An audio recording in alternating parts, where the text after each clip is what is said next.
Vehicles have always increased the technology that they've used from manufacturers. In fact, even in the late 80s, early 90s, there were cars that talk to you. It would tell you your door's open or your battery is low.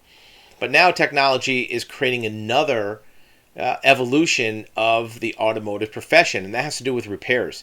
Many vehicles now do not need a mechanic to diagnose the vehicle. There's computers and chips and sensors scattered all throughout the vehicle that will give a diagnosis of what might be happening with the vehicle. And this is beyond just plugging into a diagnostic port that most vehicles have had for 20 years. This is very advanced technology. In fact, some of these new technologies don't even require a mechanic to fix it. The repairs can be done with software, with upgrades, and downloads to a system's computer programming. As we get more into electric vehicles, the mechanical components will be less likely to be what's wrong with the car. With an internal combustion engine, you're going to find that most of the things that break are mechanical. Valve train, lifters, rods, internally lubricated parts, transmissions. Those are the things that break a lot of times, or they're accessories like O2 sensors or EGR valves.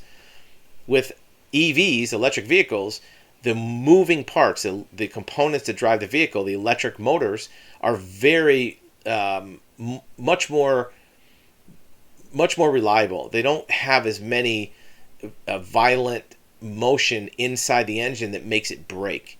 Internal combustion engine, it's literally what it sounds like. It's combustion internally to that engine. There's explosions. There's metal moving back and forth very quickly. In electric motor, it's very smooth. It's not quite as violent of a vibration energy. So, what happens to the car mechanic?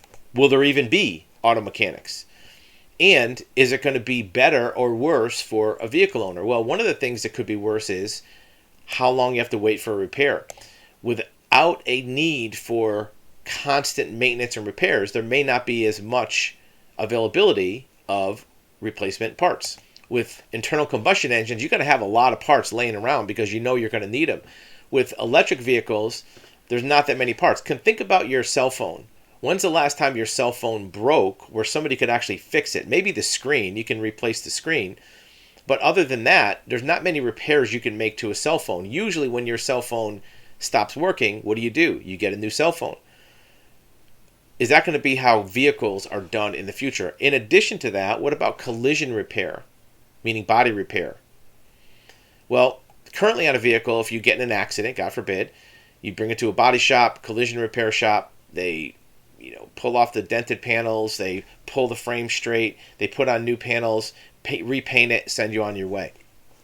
With electric vehicles, or even vehicles that are still gasoline but computerized, if you get in an accident that damages the vehicle substantially, it may not be possible to fix that vehicle in a way that's safe for the road.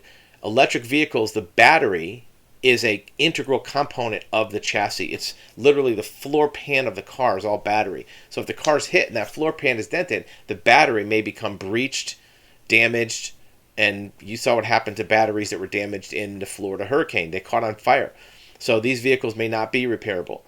You may also find that the electronics and the sensors in the vehicle are worth more actually than the body. So if you crash a car, the insurance companies might look at it like, well, if we can recover all these electronics and these motors, it might be cheaper just to total the car, take out the motors and electronics, sell them for parts, and give the person money for a new car. So this conversion to electric vehicles, electronics, and computers might actually completely change the way automotive repairs are done, both on the mechanical side and the collision side. Let us know what you think in the comments about the future of automotive repairs. And if you're in the business, what are you seeing already for fixing newer vehicles?